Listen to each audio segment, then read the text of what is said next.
At exactly 3 a.m., I woke up to 79 withdrawal alerts. My savings account emptied. $3.2 million gone. My son told me if I still wanted a roof over my head, I should keep quiet and sign the house papers. I sat there in the dark, hands trembling, wondering how a child I raised alone could treat me like a burden. But maybe this betrayal came at the perfect time. When everything falls apart, what if it's the moment you finally start fighting back? It was 3:02 a.m. when the first buzz jolted me awake, then the second, then a relentless stream of pings that lit up my nightstand like a slot machine. 79 alerts. Every one of them said the same thing: withdrawal successful, withdrawal successful, withdrawal successful. I blinked hard, sat up and stared at my phone. $3.2 million. That was all I had. And now it was gone. The bedroom was cold, my hands shook. For a long moment, I just sat there, the glow of the screen casting a pale light across the room. Then the final message came in. It was from Brent. If you still want a roof over your head, sign the papers and keep quiet. I remember gripping the phone tighter than I should have. My fingers hurt, but I didn't loosen my hold. I didn't cry. I didn't scream. Not this time. I just sat there, breathing. One inhale, one exhale, then again. By the time the sun came up, I had already made coffee, dressed, and laid out the folder I kept hidden in the pantry behind the old cereal boxes. The one labeled, "Emergency, open only if they try me." I never thought I'd need it. I never wanted to believe my son would turn on me like this. But here we were. By 7:45 a.m., Brent and Kaylee showed up without warning. No knock, no good morning. Just the jingle of keys and the door swinging open like they owned the place. Kaylee strolled into my kitchen in yoga pants and a sweatshirt that probably cost more than my entire outfit. She looked around like she was already planning what she'd redecorate. Brent tossed a manila envelope on the table. "Just sign these," he said flatly. "We've already set everything up. It's a refinance. Low risk. We'll handle the payments. You won't have to worry about anything. Just need your signature." I didn't look at the papers. Not yet. "Where's the money?" I asked, even though I already knew. He smirked, pulled out a chair and sat down across from me. Kaylee leaned against the counter, arms crossed, chewing her gum like this was a casual conversation. "We moved it. It's better off invested. You always said you didn't know what to do with all that money. We're helping you make the most of it." That was my retirement, my life savings. Every dime your father and I put away over 40 years. Kaylee snorted. "You mean the money just sitting there in a CD like a dusty old can of soup? We're doing you a favor." I looked at Brent. "You took it without asking." "We didn't take it. We redirected it. It's still in the family." No apology, no shame, just entitlement thick as concrete. I glanced at the papers on the table. Bold letters across the top. Home equity line of credit. They were trying to put a lien on the house. Not for my sake. For theirs. For whatever new business scheme Brent had cooked up and Kaylee co-signed. Brent leaned forward. His voice dropped. "If you don't sign, we'll have to do this the hard way. And trust me, you don't want that. You'll lose more than just a house. You'll lose everything. Even this. Respect you think people owe you." I saw red, but I didn't flinch. Instead, I stood up, walked over to the coffee pot, and poured myself another cup. The same way I used to when he was 10 and whining about not getting his way. "I won't be signing anything today," Kaylee scoffed. "You're being dramatic." I looked her dead in the eye. "And you're being very stupid." They left 10 minutes later, but not before Brent gave one last warning. "You're lucky we're still offering this deal. Don't test me." The door slammed. I locked it behind them. Not just the deadbolt. I installed the second latch I kept in the drawer since last summer. Quiet hands, no hesitation. To anyone listening right now, maybe you've been through something like this. Maybe your own child looked at you not as a mother, but as a transaction. Maybe they forgot what sacrifice tastes like. But let me tell you this. When someone pushes you far enough, even the quietest woman will start to prepare. And I had just started. Because the next time they walked through that door, they'd wish they never had. Not because I'd scream, not because I'd beg, but because I'd be ready. Every signature, every transfer, every move they made, I would turn it against them. And the sweetest part was, they wouldn't even see it coming. Stay with me. You're going to want to hear how this ends. By 8:30 a.m., I was already outside the local branch of Mercer Federal, standing beneath the dull grey awning as the manager unlocked the front doors. I didn't wait for a greeting. I walked in with my chin high, folder in hand, and asked for Evan Pike. He showed up in less than 2 minutes. The look on his face shifted the moment he saw mine. He knew something was wrong. I didn't waste time. "They touched the trust account," I said flatly. He blinked, then motioned me into a private consultation room. As soon as the door closed behind us, I dropped the folder on the desk and opened it. There were 79 unauthorized withdrawals from my personal account, all routed through a shell LLC I never approved, registered under the name Breakmont Group. I traced it to an address registered to Kaylee Hollis. Evan sat down slowly, already reaching for his laptop. "They accessed both the checking and savings lines," I continued. "I need a freeze, now, and I want a transaction recall process initiated immediately." He started typing. Fast, his fingers tapping out the code of a man trying to catch a falling knife. I didn't interrupt. I let the silence stretch while he worked, and when he glanced up, I could tell it was worse than he expected. "They moved the bulk in under 12 minutes, he muttered. "Most went to crypto-backed high-risk short-term lending nodes, some into a merchant service account under that LLC. I'll begin recall, but you know there's a limited time window." "I know. I also know you're not just a bank manager. You're the same Evan I coached through senior year when your mum got sick. So don't give me the default script. Do what's possible." He gave a short nod. "Yes, ma'am." While he worked, I pulled out the second document, a copy of my property title with a printed notice from the county registrar, a pending lien request filed the night before under the name of Breakmont Group. Brent and Kaylee weren't just draining my accounts. They were trying to collateralize the house, too.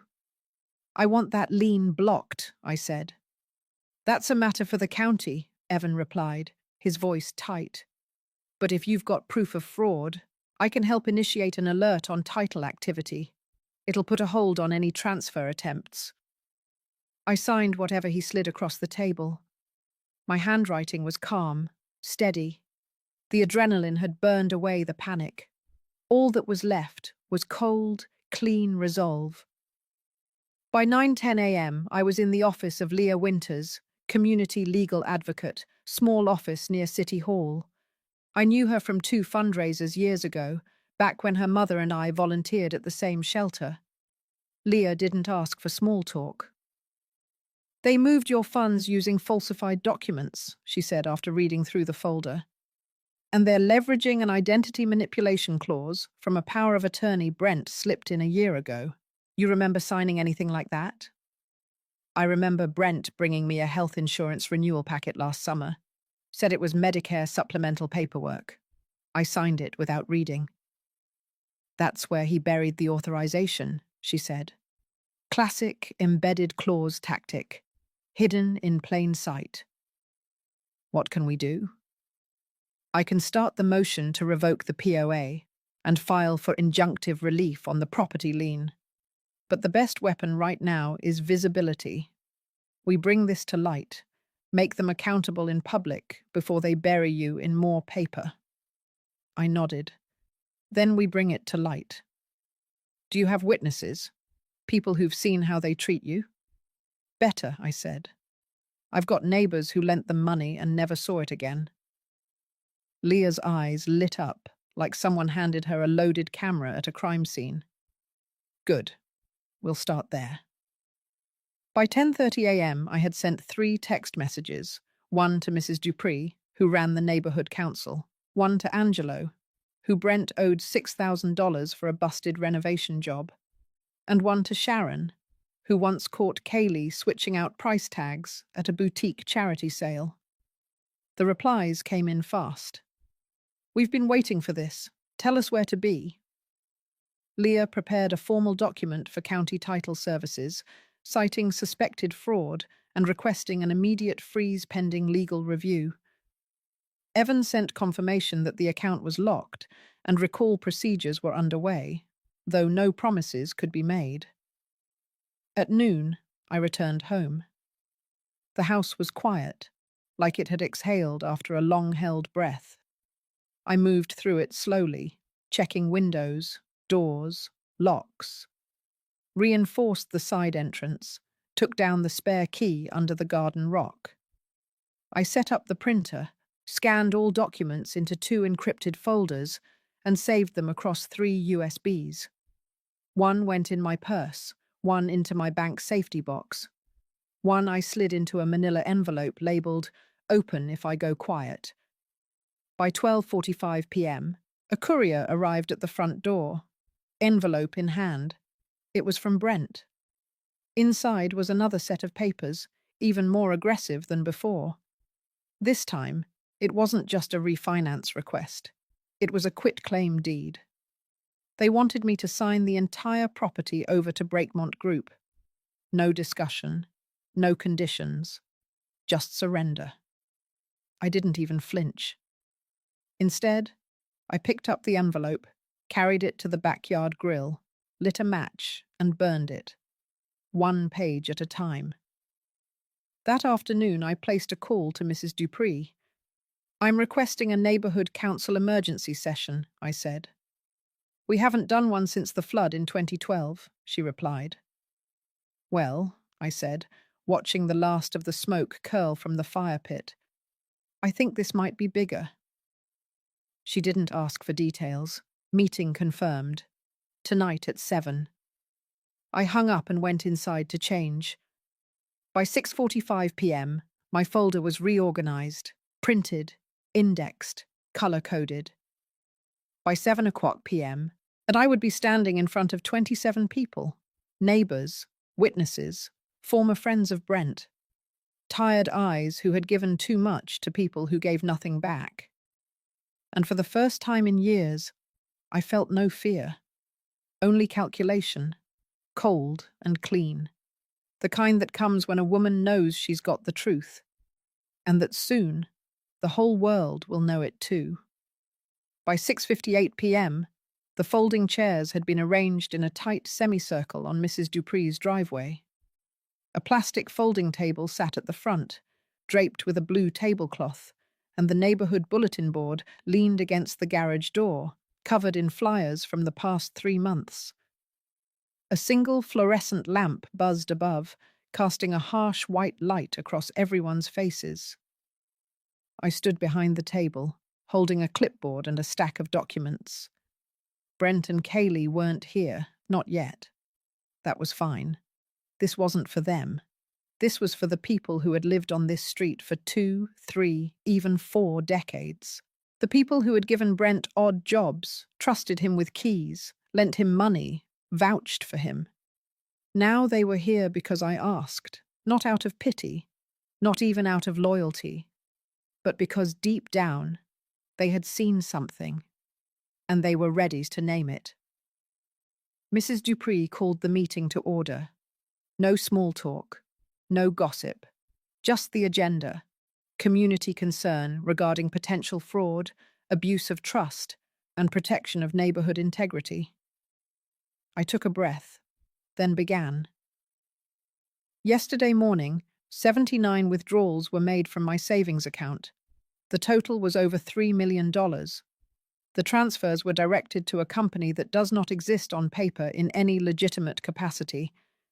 That company is controlled by Brent and Kaylee Hollis. Murmurs, not loud, but pointed. I pressed forward. I have confirmed with my bank that they used a hidden clause in a falsified power of attorney to initiate the withdrawals. They also filed a lien application on my home, without my knowledge, through a shell LLC. Their intention was to leverage the equity for personal gain. I laid out the evidence, a printed screenshot of the bank activity, the document from the county recorder's office showing the lien request, the notarized affidavit from Evan confirming the alerts were raised from internal fraud detection systems. Then I passed around the names, not numbers, names, of every person in that circle who had either lent Brent money, co-signed a car, or helped him out of some bind. Angelo raised his hand, not waiting to be called on. $6,000, he said. He said it was for fixing their garage door after a break-in. I gave it in cash. Never saw a receipt. Never saw him again either.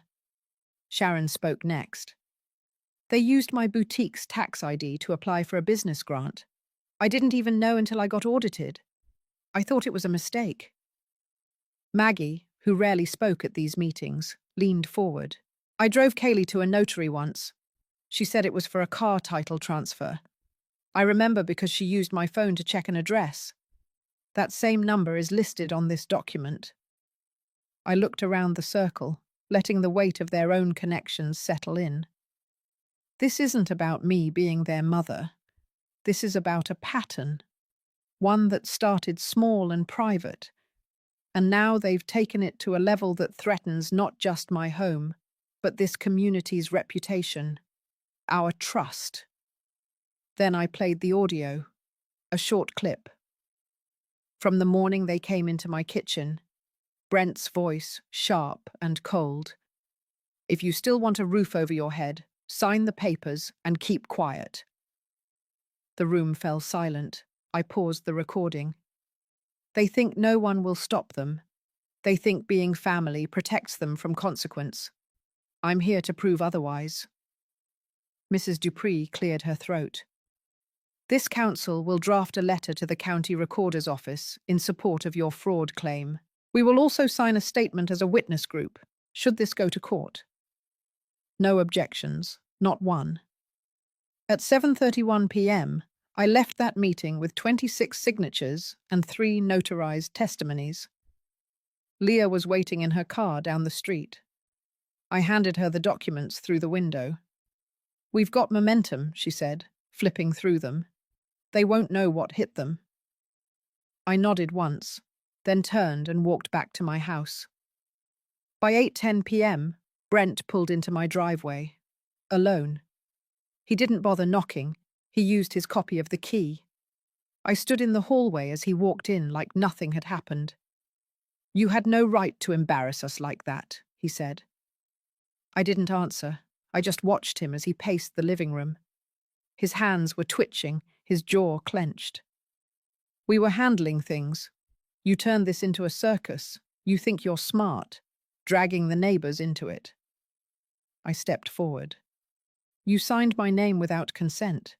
You moved my money. You filed fraudulent documents. And you did all of it because you assumed I wouldn't fight back. He laughed, but it was forced. It's still your name on the accounts, Mum. You can scream and wave paper all you want, but you're the one who looks senile, emotional, irrational. They'll see that. I stared at him, quiet. Then I picked up a thin black folder from the hallway table and handed it to him. Inside was a notice of revocation of power of attorney, certified copies of the fraud filings, and a letter from Leah's office addressed to him and Kaylee. He flipped through it. Each page made his face pale. This isn't going to stick, he said, his voice thinner than before. Kaylee's already meeting with a new investor. We've got other options. You can't block all of them. I didn't flinch. He threw the folder onto the couch. You're making a mistake. Then he walked out. No slamming doors this time. Just silence. I waited until his car was gone, before I went back into the living room and picked up the folder, put it back in the cabinet under lock. And then I called the notary. Because the next day, I would file the emergency injunction with the county. And by the time Brent realized what that meant, the door to his future would already be shut. Tightly. From my side. By 8 a.m. the next morning, I was already parked in front of the county registrar's office. I didn't wait in the car. I didn't rehearse anything. I walked in with my folder tucked under my arm and the notice of revocation printed on official letterhead. Every document was notarized, time-stamped, backed by legal precedent. I had spent the night memorizing the exact statute Leah cited in her injunction request. The clerk behind the counter scanned the first page and looked up at me with a polite but distant smile. You're filing for injunction against a pending lien transfer? Yes, I said, handing over the next set. And here's the request to void the power of attorney, along with documentation proving financial abuse by the listed agent. She flipped through the pages slowly, nodding. You'll need to submit this through expedited review. There's a fee. I'm prepared to pay it, I said, and reached for my checkbook. By 8:47 a.m., the paperwork had been submitted, stamped, and escalated to the registrar's desk. From there, it would trigger a county-wide freeze on any transaction involving my property for 72 hours. That was long enough. Long enough to detonate the next piece. At 9:10 a.m., I walked into my bank for the second time in 2 days. Evan greeted me without a word and led me straight to his office. I dropped a new folder on his desk. They're still trying to work through the merchant account, I said. The LLC is now routing payments through an external processor in Delaware. You should have flagged it already. He opened the file. His jaw set. They're rushing, he said, trying to outpace the system. They're desperate, which makes them sloppy, I answered. Evan typed quickly. I'll send it up. But Maeve, once this gets flagged at the federal level, it's going to spiral. You ready for that? I'm not looking to punish them, Evan. I'm looking to stop them. And if stopping them is what ruins them? I didn't blink. Then they should have stopped themselves. By 10:20 a.m., I was seated across from a real estate fraud investigator from the county's Office of Elder Protection. Leah had arranged the meeting through her network. The investigator, a woman named Dorsey, didn't waste time on introductions. She got right to it. Explain how the false POA was introduced. I walked her through the health insurance paperwork from last summer, how Brent had slipped it in among the forms. I gave her the copy of my signature, how it matched nothing else I had signed. I included a sworn affidavit from my doctor verifying I was of sound mind and memory at the time. And they filed for lien authorization less than 48 hours after the withdrawals. 32, I corrected. They weren't even pretending to delay. Dorsey nodded and started drafting the initial complaint. This will trigger a preliminary inquiry. You'll need to remain available for follow-up. But based on what I'm seeing, it won't take long before this hits the district review board. I'm not going anywhere, I said. Neither are they. By noon, the sky was heavy with summer heat, the kind that made asphalt shimmer and slowed every breath. But I didn't feel the heat. I was too focused, too cold. I returned home to find a car parked at the edge of my driveway. Kaylee. She wasn't wearing her usual polished outfit. Her hair was pulled back into a hasty bun, and her shoes looked like she'd slipped them on without looking. She was standing beside the mailbox, arms crossed. I didn't stop walking. I opened the front door and held it wide. "If you want to say something," I said, "say it from the porch." She marched up the steps without hesitation. "You think this little game is going to end well for you?" she asked. "No, I think it's going to end," I replied. "That's all I care about." "You just embarrassed your family in front of everyone on that block." "You embarrassed yourselves," I said calmly. "I just gave you the audience you deserve." She stepped closer. "You've made Brent look like a con artist." "I didn't make him look like anything," I said. "He did that all on his own." For a moment she hesitated. I saw it. The flicker of doubt. The tiny crack in the mask. Then she laughed. "You're not the victim here, Maeve. You're just an old woman who didn't adapt." I leaned against the doorframe, unmoved. "And you're the one who thought I wouldn't fight back." She turned and walked back down the steps, muttering something I didn't catch. I watched her leave without a word. The moment her car disappeared around the corner, I went back inside and checked the camera. Every word had been recorded. By 2:00 p.m., Leah and I were back on the phone. I forwarded the footage. She laughed once, dryly. "She's unraveling." "She was never stitched up to begin with," I said. Leah cleared her throat. "Next step is the press. We've got 3 local outlets interested. One runs a series on financial abuse in elder communities. You ready to go public?" "Yes." "And Brent?" "He already went public when he forged my name." At 3:15 p.m., I sent out 10 emails, each to contacts in the local homeowners association, the Community Watch, and 3 small business owners Brent had borrowed from. Attached to each email was a timeline, bank statements, legal documents, and a simple line at the end. "They tried to erase me. Now they get to be seen." By 4:00 p.m., the phone started ringing. By 4:20 p.m., Brent called. I didn't answer. By 4:42 p.m., a message came through from an unknown number, a screenshot of a text Brent had sent to one of his investors. In it, he blamed everything on Kaylee. Said she misled him. Said he never saw the paperwork. By 5:00 p.m., the cracks were visible, and I hadn't even started the real damage yet. The boulder was still at the top of the hill, but I was standing behind it, both hands on the stone. One push. That's all it was going to take.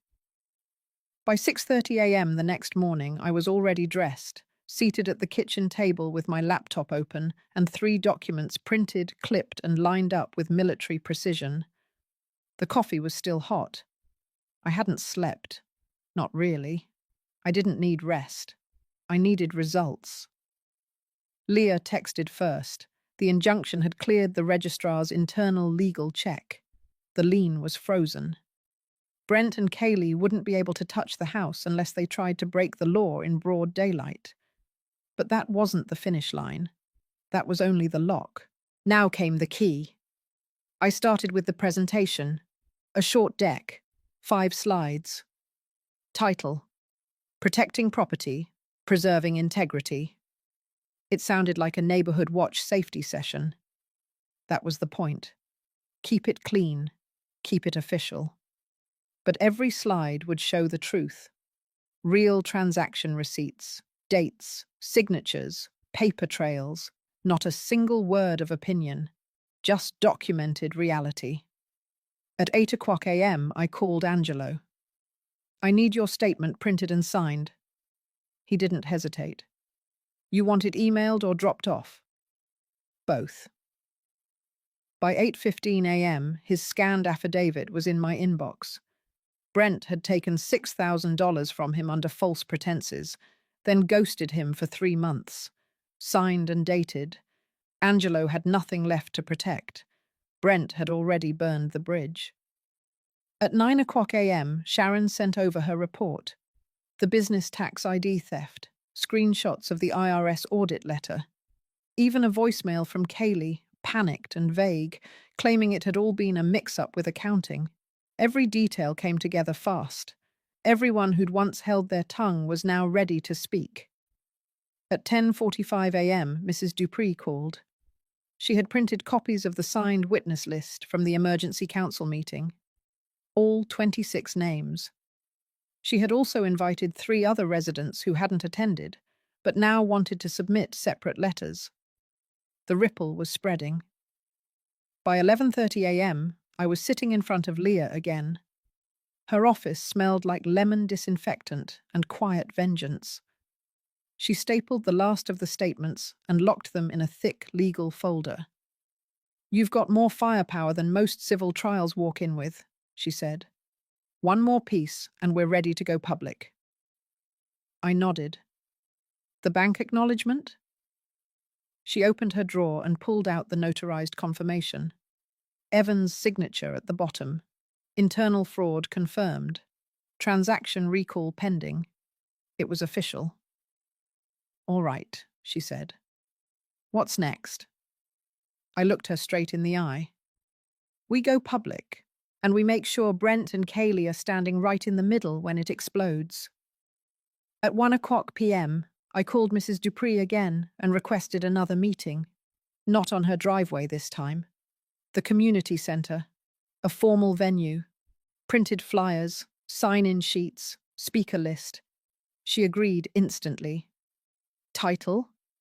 Elder Protection and Financial Vigilance," I said. She laughed. "Very neutral." It only sounds that way. I spent the next hour finalizing the slide deck. Clean formatting, fonts large enough for anyone over 60 to read without squinting. I printed enough for 30 copies, each stapled, hole-punched, and labeled. By 2:30 p.m., I was outside the community center with my materials stacked in a rolling bin. Inside, volunteers were already setting up chairs, a projector screen, and a refreshment table. Leah arrived with her briefcase and a stack of blank affidavits, in case anyone else wanted to join the testimony. The word was spreading faster than we'd predicted. At 3:15 p.m., I got the message I had been waiting for. Brent and Kaylee had just posted a new video on social media, a soft focus apology. They looked tired, dressed in casual clothes, sitting on a beige couch with a vase of fake flowers in the background. Brent spoke first. "We're just a young couple trying to support a dream. Sometimes that means making hard choices. But we love our family, we respect our elders." Kaylee nodded, eyes wide, voice trembling. "We're sorry for the misunderstanding. Things were taken out of context. There's a lot of noise right now, but we're still standing by our truth." No admission, no accountability, just vague sentiment and image management. By 3:30 p.m., I had downloaded the video, clipped the section that mattered most, and added it to the final slide of my presentation. Label: their version. At 4:00 p.m., the room was full. 31 people, seated in rows, some with printed copies of the deck, others holding notepads. Evan sat in the back. Angelo stood near the door with crossed arms. Sharon sat next to Mrs. Dupree, her purse open with a pen resting inside. Leah stepped up first and opened with a short statement. "We are here today not to accuse. We are here to reveal." Then she handed me the mic. I didn't stumble. I didn't stall. Slide 1. Financial records, withdrawals, routing numbers. Brent's fingerprints on every transaction. Slide 2. Property lien application. Forged power of attorney. Documentation from the county recorder's office. Slide 3. Witness statements. Angelo's loan. Sharon's audit. The timeline. Slide 4. The truth. The audio recording. Brent's threat in my kitchen, his exact words, played out loud, no editing. Slide 5. Their version. The video. Their soft-spoken non-apology played without commentary. I closed the laptop. This is the difference between silence and survival, I said. They counted on shame. They counted on me being quiet. But now everyone sees them. That's more than punishment. That's justice. The room was silent, not out of politeness, out of recognition. Mrs. Dupree stood and placed her signed statement in Leah's briefcase. Then Sharon, then 3 others, one by one. A line formed, no one rushed, no one hesitated. By 5:00 p.m., I walked out of that building with 31 statements, 1 full media packet, a complete timeline, and video proof. The next morning, the story would be on every local news site. Headline: Son and daughter-in-law accused of exploiting elderly mother in financial power play. Subheader: Community unites to stop abuse, hidden in plain sight. And that was only the beginning. By 7:45 a.m. the next day, the news article was everywhere, front page of the local community feed, reposted by neighborhood Facebook groups, shared by the local high school principal. It wasn't sensational, it was sharp. Facts, timestamps, quotes from Leah, and 3 anonymous testimonies that painted the same pattern. I didn't write a word of it, but I didn't need to. The truth spoke loud enough. By 8:00 a.m., Evan called. His voice was low and tight. "You need to see this," he said. A link popped up in my inbox before we even hung up. It was a video uploaded by Kaylee. No edits this time. No soft lighting. It was her, sitting in a parked car, face tight with fury. "They're trying to ruin us," she said. "This is not elder abuse. This is manipulation from someone who refuses to let go of control. Brent has done nothing wrong. He was managing things. She didn't even know how to log into her own accounts." I watched the video twice. She wasn't denying the transfers. She wasn't even trying to hide what they'd done. She was reframing it, painting herself and Brent as victims of a bitter, confused woman who'd turned a family disagreement into a public circus. I didn't react. I forwarded it to Leah. At 9:15 a.m., my front doorbell rang. It was Mrs. Dupree. She held a copy of the morning paper in one hand and a small portable speaker in the other. "They're calling around," she said, "trying to convince people the whole thing's exaggerated. But I thought you might want to hear this." She pressed play. A recorded phone call. Brent's voice, talking to one of the neighborhood men who'd signed the witness list. "Look," Brent said, "you don't want to be dragged into this. Just say you were misinformed. You can always tell them you never meant to get involved. My lawyer says this won't go far. But we've got receipts, too. If it gets ugly, we're going to protect ourselves." Mrs. Dupree stopped the recording and looked at me. Her mouth was a flat line. "They're cornered," I said. "And now they're clawing in circles." By 11:00 a.m., Leah confirmed what I already suspected.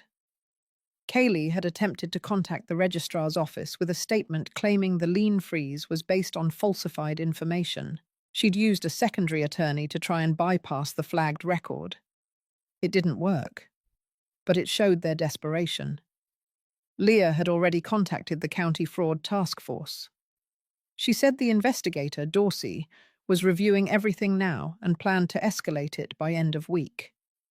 At noon, I printed 3 new copies of the video transcript, matched it with the original bank documentation, and labeled the folder Media Response B.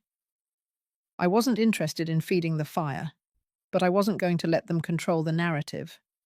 Every time they pushed, I pushed back harder. At 1:30 p.m., Kaylee showed up again. This time she didn't wait on the curb. She walked straight to the porch and pounded on the door like she was owed something. I didn't answer. I let the doorbell camera record every word.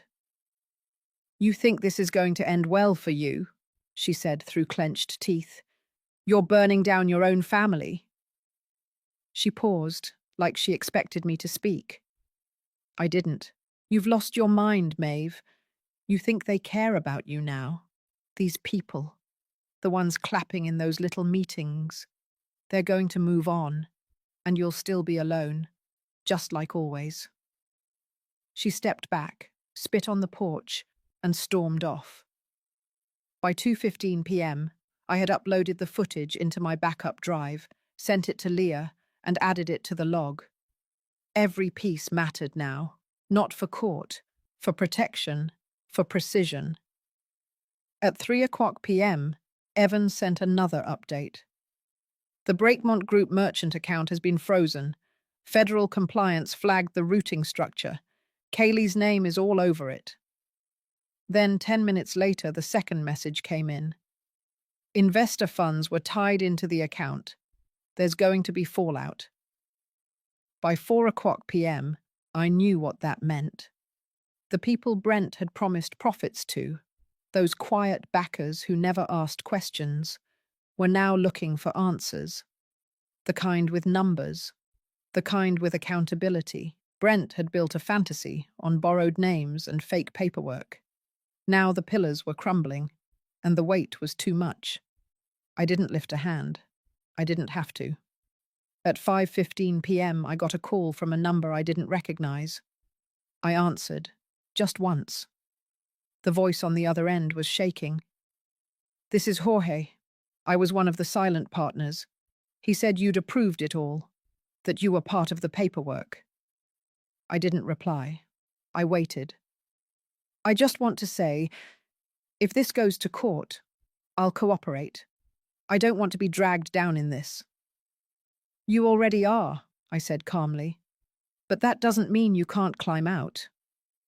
At 6:00 p.m., I got a final confirmation. Dorsey had filed the escalation. Brent and Kaylee were now officially subjects in an active financial exploitation investigation. Their names flagged across all county transactions. They wouldn't be able to move money, property, or documents without a compliance review. That night, I sat on the porch, watching the sun dip behind the pine trees.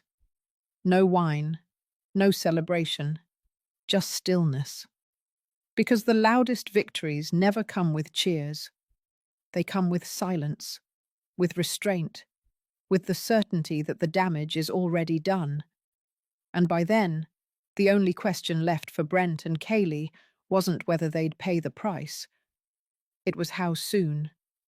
By 7:10 a.m., I was sitting in Leah's car outside the courthouse annex, reviewing the final statement package for submission. The folder was thicker now.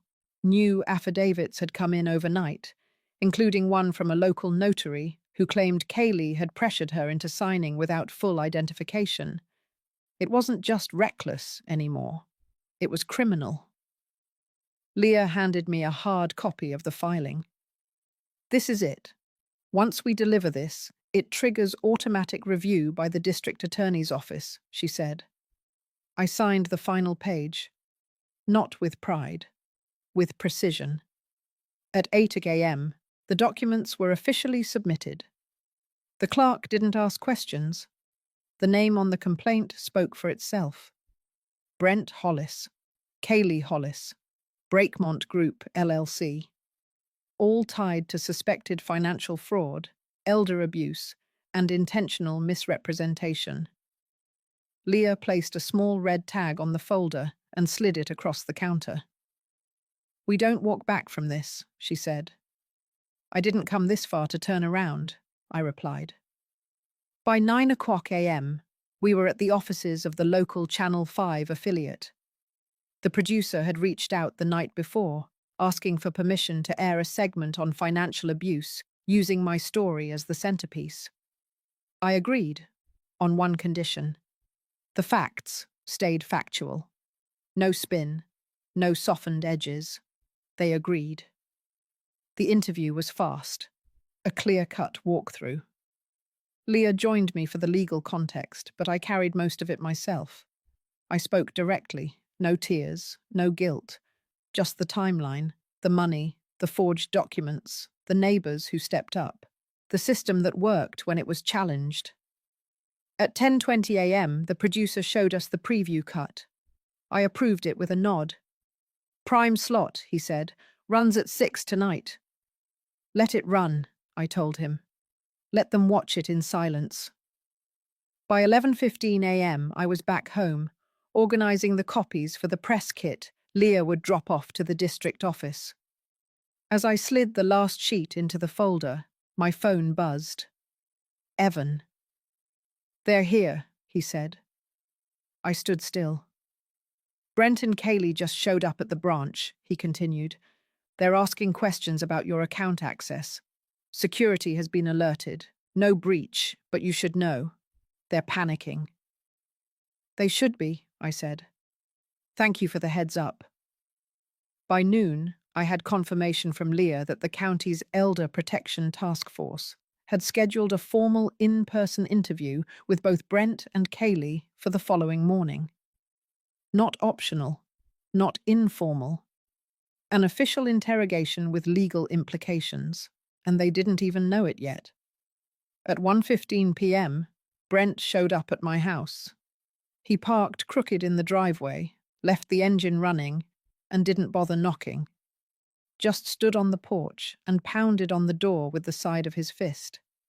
I opened it. His face was red, jaw clenched, eyes wild. "You really want to destroy everything," he said. "You think this makes you look strong. It just makes you look spiteful." I didn't answer. I didn't need to. "You think people respect you now," he continued. "They're watching this whole thing blow up and they're laughing at us. Not at me. At you." "You came here to blame me for the choices you made," I said, voice steady. "You signed documents in my name. You moved money without permission. You filed fraudulent claims with the county. I didn't ruin you. You did." He stepped forward, close enough for me to smell the sweat on his collar. I didn't move. "You think this is over," he hissed. "You don't even know what's coming." "I know exactly what's coming," I said. I reached into the side table drawer, pulled out a sealed envelope, and held it up. "This is being delivered to the district office in the morning. It contains the full record of what you've done. Bank statements, title records, witness reports, even video. If you think I've already burned it all down, you haven't seen anything yet." He stared at the envelope like it might catch fire in his hands. Then, for the first time since this started, he took a step back. He didn't say another word. He turned around, walked back to his car, slammed the door, and peeled out of the driveway like a teenager running from a bad decision. By 2:00 p.m., Channel 5 aired the promo for the segment. My face wasn't in the clip, but my voice was. The last line of the teaser echoed through the speakers like a knife slicing through velvet. "I didn't raise a son to steal from me, but I'm not letting that stop me from stopping him now." At 2:45 p.m., Brent's name started trending on the local Twitter feed. An anonymous thread laid out the Breakmont Group timeline in chilling detail. Receipts, screenshots, even internal emails. Leah said she didn't leak it, neither did I, which meant someone inside the group finally decided to cut their losses. By 3:30 p.m., Kaylee posted another video. This one was shorter, angrier. She called the news story biased, called the legal filings slander, said the entire thing was part of a vendetta from a bitter old woman too afraid of losing control. But no one cared anymore. No one believed her. The comments were brutal. People shared their own stories, their own parents who'd been manipulated, drained, discarded. The story had gone from personal to public. And in that transformation, it became bigger than revenge. It became a warning. By 4:45 p.m., Leah texted one word. Confirmed. The district attorney had approved preliminary review of the case, full legal investigation pending. Civil suits could follow. Brent and Kaylee were no longer just names on a screen. They were case numbers. And for the first time in a very long time, I sat down at my kitchen table, folded my hands, and let the silence wrap around me like armor. Not because it was over, but because the storm had finally changed direction, and I wasn't the one standing in its path anymore. By 7:20 a.m. the next day, I stood at the counter of the records office, holding a sealed, legal envelope. The clerk took one look at the red flag on the upper corner and waved me through without a question. This wasn't routine. This wasn't a slow-burn civil dispute anymore. The documents I carried were part of a formal escalation. At 8 a.m., Leah met me outside the Office of Land and Property Records. She had her own copy in hand, identical to mine. We had drafted them together, not just as an answer to Brent's attacks, as the next step in closing every door they thought was still open. Inside the small chamber, the property registrar reviewed the documents silently. When she reached the trust transfer notice, she blinked once, then again. "You moved the property out of your personal ownership last month," she said. I nodded. The home was placed into the Maple Terrace Community Trust on June 12th. "You retained full residential rights under a retained life estate clause," she said, scanning. "And the deed stipulates no direct heirs shall inherit it unless named individually." "That's correct," Leah replied. She placed the final sheet down. "That changes everything." It did. By placing the house in a trust, one Brent never knew existed, I removed it entirely from the equation. No inheritance, no contest, no claim. The trust was irrevocable. All future ownership rights would pass to a local housing preservation non-profit. I had secured my right to live in it as long as I breathed. After that, it would serve someone else. Brent and Kaylee hadn't just lost control of the house. They had been written out of its future altogether. At 9:15 a.m., the filing was finalized, time-stamped, sealed.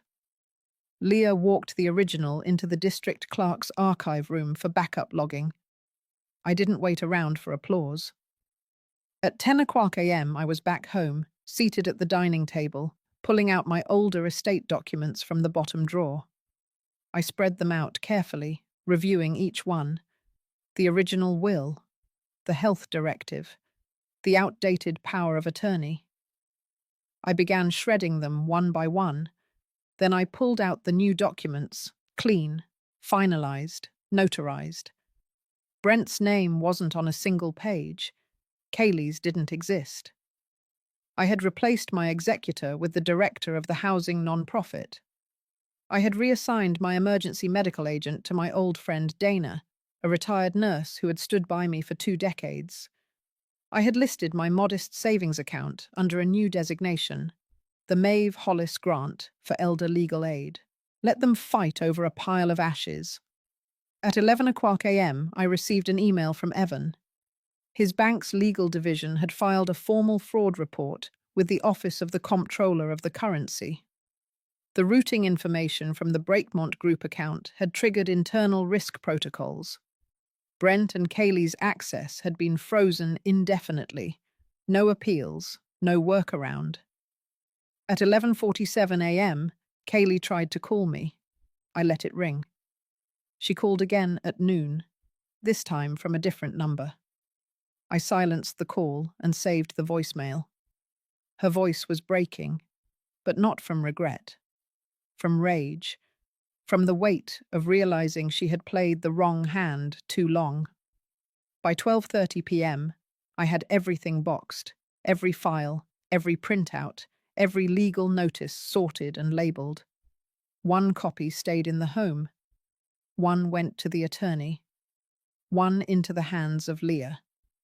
No detail was left to chance. At 1 p.m., I opened the side drawer in the living room cabinet. Inside was the only object I had kept from Brent's childhood, a hand-drawn picture of us standing in front of the house. His handwriting misspelled my name. It had hung on the fridge for years. I folded it once, placed it in an envelope, and tucked it in the back of the same box that now held his last apology letter from 5 years ago. By 2 p.m., I walked the new estate plan down to the notary's office and had every signature recertified, one by one. Quiet, clean, binding. At 3:15 p.m., Leah texted, "Press is asking for a follow-up. They want to know what changed." "Nothing changed," I replied. "I just decided to stop asking for fairness and started building it myself." At 4 p.m., I received confirmation from the non-profit. They had accepted the trust. A small brass plaque would eventually be placed at the front gate after I passed. It would say, "This home sheltered someone who refused to be erased." At 5 p.m., I received an anonymous message, a screenshot. Brent, standing outside a commercial property, arguing with a man in a suit. The caption was simple: "Investors want their money back." At 5:20 p.m., the final knock came. It wasn't loud. It wasn't angry. It was Brent. He stood on the porch with both hands in his pockets, eyes sunken, hair disheveled. I opened the door but didn't invite him in. "You filed the trust," he said. "I did," I said. "Weeks ago." "You wrote me out." "I didn't write you out. You did." He looked past me into the hall, like he expected the house to feel different now that it no longer belonged to him. But nothing had changed. Not really. "I made mistakes," he muttered. "You made decisions." He looked down. "You're really not leaving anything?" "No," I said. "Not money, not land. What you chose to take from me was never yours to begin with. I'm simply correcting the record." He nodded, but it wasn't in agreement. It was in defeat. He turned without another word and walked down the steps. As he reached the sidewalk, I spoke. "You had a future here, but you wanted control more than connection. Now you have neither." He didn't turn back. I didn't expect him to. By 6 p.m., the sun was fading behind the oaks. I stood at the back window and looked out at the small patch of garden that had somehow survived every drought and every winter. It kept growing. No permission, no applause. And now, so would I. I had spent the entire night going through the documents Ashby had helped me compile. Every receipt, contract, and financial report was laid out on my dining table like a war map. My house felt like Command Central, the battlefield now clear in front of me. Morning came. I dressed carefully. No pearls, no soft cardigans. Today I wore my late husband's old navy blazer, one that still held the scent of salt air and tobacco. It made me feel armored. When I arrived at Jeffrey's house, Darla opened the door. She froze when she saw me. I could see her eyes scanning me top to bottom, expecting I'd come with apologies or soft words. But there was nothing soft about today. Inside, the dining table was already set, white wine chilled, steak resting, rosemary bread on a cutting board. They had gone all out. Brendan was there too. He looked smug. Jeffrey stood at the head of the table like a corporate CEO, smiling a little too wide. I took a seat across from them without a word. Darla handed me a folded document, her voice chipper like a kindergarten teacher. She called it a proposed business succession agreement. I didn't blink. I let her speak. She explained how they wanted to consolidate the airport restaurant assets under a new LLC, with Jeffrey listed as majority shareholder. Darla would serve as CFO. Brendan would head marketing. I was to be given the honorary title of founder and receive a small monthly stipend. A retirement thank you, she called it. I opened the folder slowly. I didn't rush. I wanted to savor this moment. Every clause was worse than the last. They were offering me nothing short of exile. My name would be used for branding, but I would have no legal ownership. The stipend was insulting. No control, no voting rights, just a ceremonial ghost in the corner. They mistook my silence for consent. Jeffrey leaned in, smiling. He told me how much they appreciated everything I had done, that it was time for the next generation to take the helm, that my time had come to rest. Brendan added that I'd be a legacy face to the public. They planned to shoot a video campaign highlighting me as the visionary founder. Darla called it touching. Then she said the words that flipped the switch in me. She said I'd be safer this way, less burden, no risk of public embarrassment if anything went wrong under my name. That was it. That was the knife. I straightened my back. I told them I had something to announce before signing anything. I pulled out the sealed envelope from my purse and handed it to Jeffrey. He opened it. His expression shifted. I saw his brow crease. Darla leaned over to read. Her face drained of colour. The paper inside detailed a full transfer of the restaurant group's trademarks, properties, and copyrights into a new non-profit foundation, the Lorraine Madsen Aviation Hospitality Trust, effective immediately. They thought it was a bluff. I could see the flicker of confusion on Jeffrey's face, then disbelief. I pulled out the second folder. Inside was a copy of the notarized filing, witnessed by Ashby, processed 2 days ago. It was legal, final, irreversible. Darla asked me if I knew what I had done. Her voice brittle. I told her I knew exactly what I'd done. I had transferred every location, every trademark, every supply contract, even the rights to my recipes and logos, into a public trust. The trust's mission was to support training, mentorship, and employment for women over 50 in aviation hospitality. From ticketing to catering to logistics. The board would be led by women I had worked with over the years. Not family, not blood. Loyalty built over sweat and dignity. Jeffrey stood up. His voice was lower now, calculating. He asked what that meant for him, for their roles. I told him there were no roles, no jobs waiting. The board would be hiring from the open market. Applications welcome. Brendan muttered something under his breath. Darla looked like she'd just swallowed vinegar. Then I told them what burned the most. Their LLC proposal had included a clause to sell 3 of the restaurant leases to a private investor group Darla's cousin worked for. I had reviewed it the night before. The cousin had intended to flip the properties and lease them to fast food chains. They had planned to gut the entire mission, turn legacy into profit. I asked them if they really thought I'd spend 40 years building something just to have it turned into a greasy chicken franchise. Jeffrey finally spoke clearly. He said I had gone too far, that this was a betrayal. I looked at him for a long moment. Then I said, "No. Betrayal is showing up to your mother's house with a pre-written contract to cut her out of everything she built." He said I couldn't do this, that the family would never forgive me. I said the family had already erased me. They just didn't know I had noticed. Darla whispered that this wasn't fair, that they had worked hard too. I told her working hard isn't the same as working honest. Then I stood up.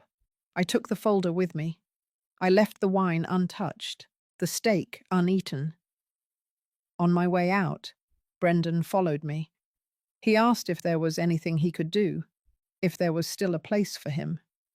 I looked at him. I told him the applications open next month. But he better come with more than a flashy suit and a surname. The board didn't play favourites. That night, I returned home. I sat on my porch with a warm cup of coffee and the sound of jets overhead. For the first time in years, I felt the kind of calm that doesn't need permission. I didn't lose anything that day. I reclaimed it, all of it. What they thought was a dinner to take control became the moment they realized they never had it in the first place, and I was done pretending otherwise. The silence around the table was a vacuum. Even the silverware resting on folded napkins seemed to hold its breath. I watched Brendan lower his wineglass slowly, his smile vanishing before it could settle. Kayla blinked, then turned toward him, waiting for him to say something. Anything. I didn't move. I didn't blink. I let the weight of my words hang in the air like a judge's gavel already dropped. I saw the disbelief churn in Brendan's eyes, then the calculation, then the panic. It was beautiful. McClellan leaned back slightly, his posture relaxed, the calmest person in the room. He knew exactly what I had done, and he had signed off on every part of it. Across from him, Ashby folded her arms gently and nodded, as if confirming a verdict. Brendan tried to speak. Nothing came out at first. Then his voice returned in a cracked whisper. You are transferring everything to a non-profit, to strangers, to the damn airport, to your employees. You are giving away my inheritance. I looked at him. Then I corrected him. Not yours. Never was. You assumed. Kayla stood up too fast. Her chair clattered. The baby monitor clipped to her dress strap fell to the floor with a soft thud, unnoticed. Her voice rose with trembling urgency. This is a joke. Some stunt. You cannot do that. We were promised. You told Jeffrey this would all pass to him. We sacrificed everything for him to build this legacy. For you. For this. Her fingers were shaking. I held her gaze. You sacrificed nothing. You took. You pushed. You undermined every step your husband made with me. You told him he deserved more. That I owed him. That I owed both of you. And he believed you. He poisoned himself with entitlement. You turned him into someone who stole my name off a building without telling me. Brendan's fists clenched. This is betrayal. I smiled slightly. No, this is correction. He stepped forward, his face reddening. You are throwing away generations of wealth for what? For petty revenge. You think giving everything to some janitors and TSA clerks will make you feel good. This is insane. This is public suicide. My voice was even, quiet, final. No. This is legacy. True legacy. Not just assets, not names carved in stone. I built this chain for people who work for a living, who earn their stripes. Not for people like you, who hoard expectation and call it destiny. Kayla looked like she might cry, but she didn't. She was too proud.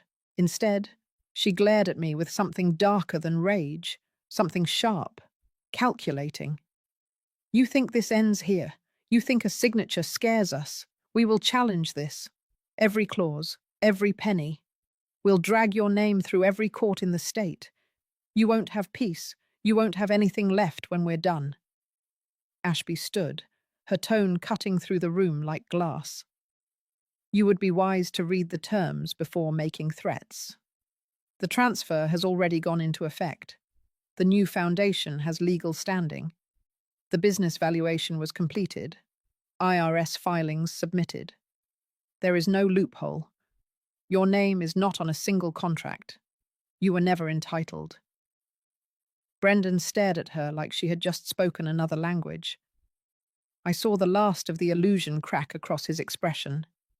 Kayla turned on McClellan next. And you? You encouraged this. You stood by while she threw us out. You're just a smiling corpse who likes the spotlight. Why are you even here? McClellan's smile remained, patient and untouched. Because I built my life on supporting women who stop waiting for permission. I knew Lorraine when she was the only woman in a room full of corporate suits. I watched her feed their egos to survive. I watched her rise. I told her never to apologize for getting louder. And now I'm here to witness the moment she finally stopped asking for approval. Brendan pounded his fist on the table. The wine bottle tipped, rolled, but didn't spill. He looked like a man watching his own kingdom slip into the ocean. You don't get to rewrite the rules like this. You don't get to erase me from your life. I'm your son. That word hung in the air. I stood slowly. You are a man who used to be my son. Then you decided I was just a vehicle, a source, an ATM. I didn't leave you. You abandoned me the moment you thought I was in your way. And now I'm not. I've stepped aside. I've cleared the path. But it doesn't lead to the throne you expected. It leads to the people who earned it. For a moment, there was nothing. Just the sound of distant silverware in the next dining room. The quiet clink of glasses, the faint laughter of strangers untouched by betrayal. Brendan grabbed his coat and stormed toward the exit. Kayla followed. No one stopped them. Not even the waitstaff acknowledged them. They walked out of their own fantasy, like actors being written out in real time. Ashby gathered her files. McClellan raised his glass to me with a soft smile. Congratulations, Lorraine. You just did what most people only dream of doing. You set the record straight. I sat down again. Not because I was tired, but because I had nothing left to prove. My hands were steady, my breath calm. The noise was gone. I had not destroyed anything. I had set it free. The restaurant returned to its hum. The candles flickered gently. Outside, the night was clean and quiet. And in that quiet, for the first time in years, I finally heard peace. Not the kind bought by silence or fear, but the kind earned by walking straight through fire and stepping out whole. It had taken a lifetime to reach that table, and it had taken everything to leave it like this. But I had done it, and I wasn't done yet. The courtroom was packed tighter than a Thanksgiving dining room.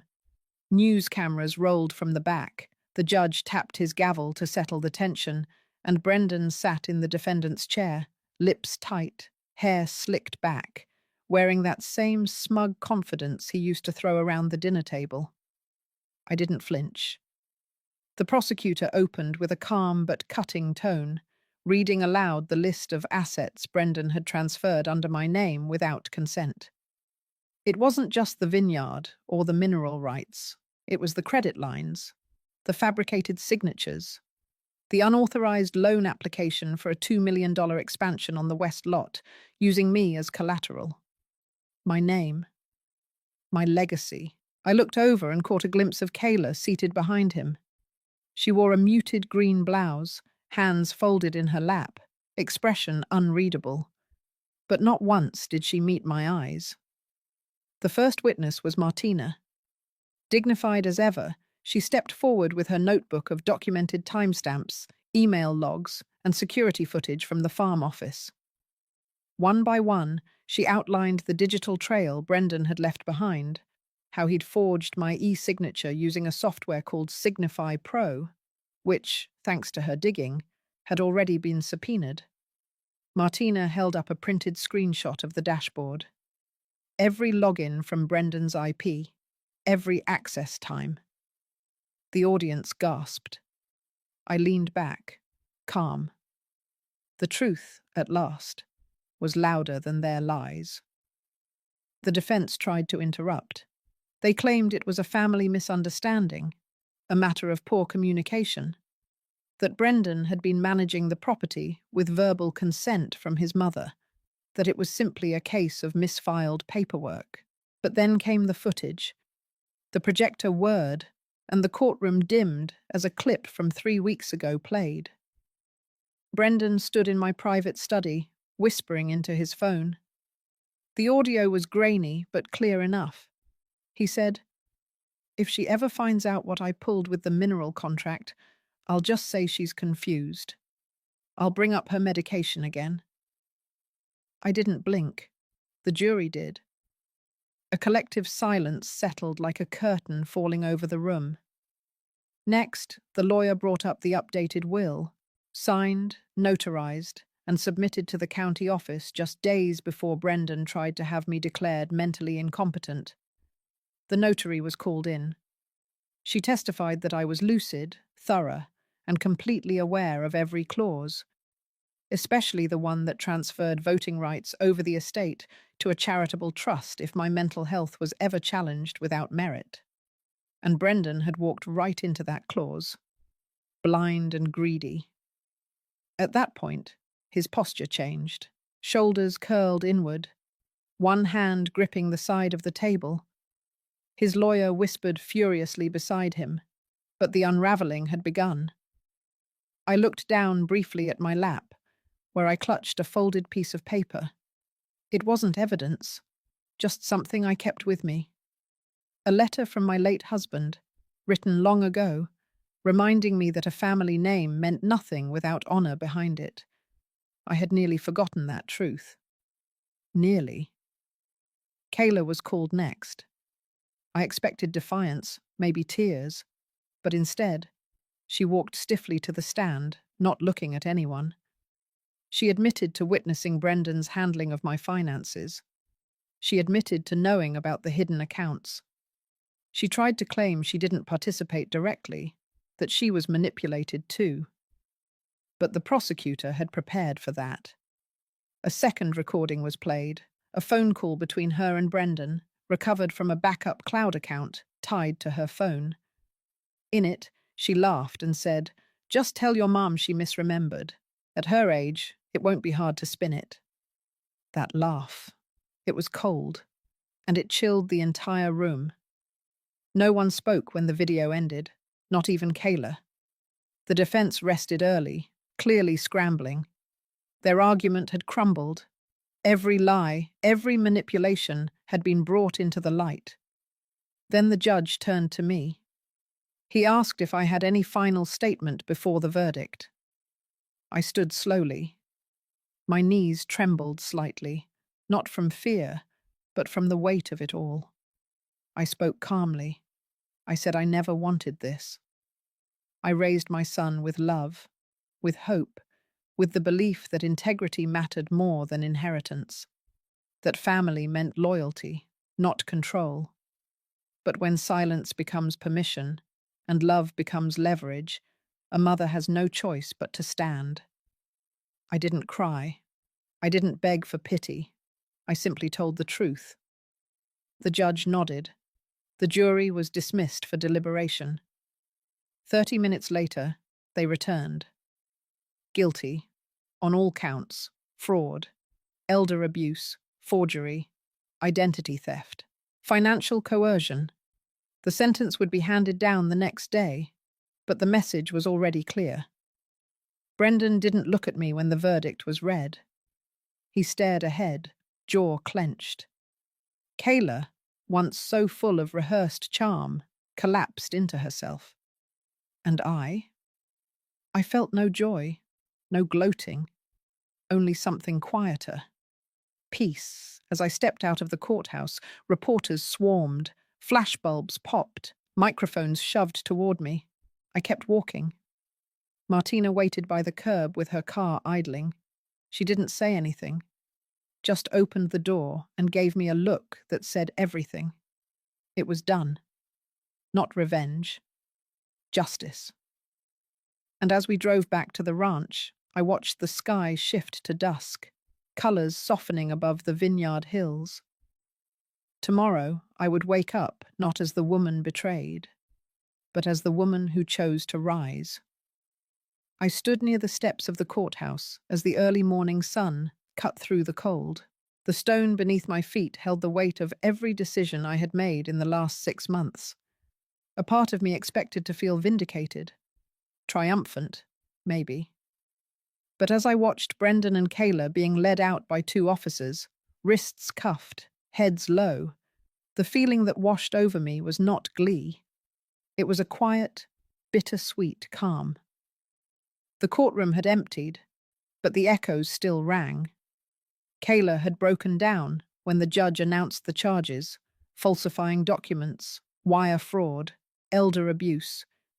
Brendan tried to hold it together, but his jaw trembled.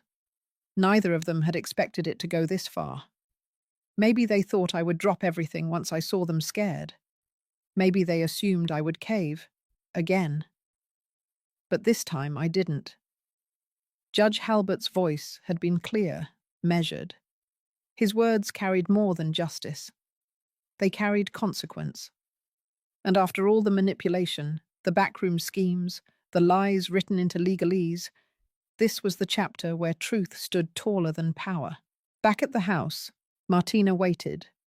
She had watched the proceedings quietly, her hand resting lightly on my shoulder through most of it. She didn't ask for explanations. She didn't need them. When we reached the garden bench, she passed me a thermos of coffee and said nothing. That silence held more kindness than 1,000 empty apologies. The irony was, I never wanted this war. I only wanted to be respected, to be part of my own life, to not be erased. Instead, I was forced to fight for the very right to exist within my family. The trust had been sealed. The community fund was officially launched. Its first initiative, a training and wellness program for single women over 50 looking to rebuild their lives after emotional or financial abandonment. We named it after my mother, Evelyn's home. It was never about revenge. It was about reclaiming what should never have been stolen in the first place. My voice, my place, my peace. 2 weeks after the verdict, I received a letter from Brendan, handwritten, a strange sight in his cursive, clumsy from years of typing. He didn't ask for forgiveness. He didn't try to justify. He simply wrote that he remembered the sound of my laugh when he was 10, the way I used to hum while folding laundry, and the blue bowl I always used for peach cobbler. He said he didn't know when things turned, that maybe they never really turned at all. They just slowly drifted, and he never noticed until I was no longer on his side. I read that letter 5 times. Then I put it away, not to forget, but because I had already made peace with the part of me that had been grieving for years. One morning, while trimming the hedges by the east fence, I noticed the boy next door watching. He must have been 7, maybe 8. He was sitting cross-legged on his porch, a battered notebook in his lap. He asked me what kind of flowers I was planting. I told him they were lavender. He asked what they were for. I told him they reminded me that things can grow even in soil that's been mistreated. He blinked, wrote that down, and said, "That sounds like something for a book." I smiled. Maybe someday someone will write my story. Maybe not. But that little boy would grow up knowing a woman who didn't stay quiet when silence became a weapon. As summer neared, the house felt less like a battlefield. Martina had painted the old guest room in warm gold and hung up curtains I never knew I had. We cooked more, laughed often. The phone rang less. That was a blessing. Kayla filed an appeal. I didn't contest it. I had no appetite for further fights. The system would do what it did. My part in it was done. At dusk, I walked the trail behind the garden and let my hand brush against the tall grasses. Fireflies blinked gently. In the distance, someone was playing an old hymn on a piano with a few notes out of tune. I thought of all the things I had lost, and all the things I had not. My dignity, my name, my power to decide what mattered. In the end, justice had not been loud. It had not arrived with fury or spectacle. It had simply come like the tide, steady and sure, and it left behind a shoreline clean enough for me to walk barefoot again. I didn't forgive them because they asked. I forgave them because the anger had taken enough from me already, and I had more life to live, not for their approval, not for their love, but for mine. Have you ever had to reclaim your voice after being silenced by those closest to you? If Evelyn's story reminded you of something from your own life, I'd love to hear it. Healing often begins with one shared truth. Let this space be a safe one.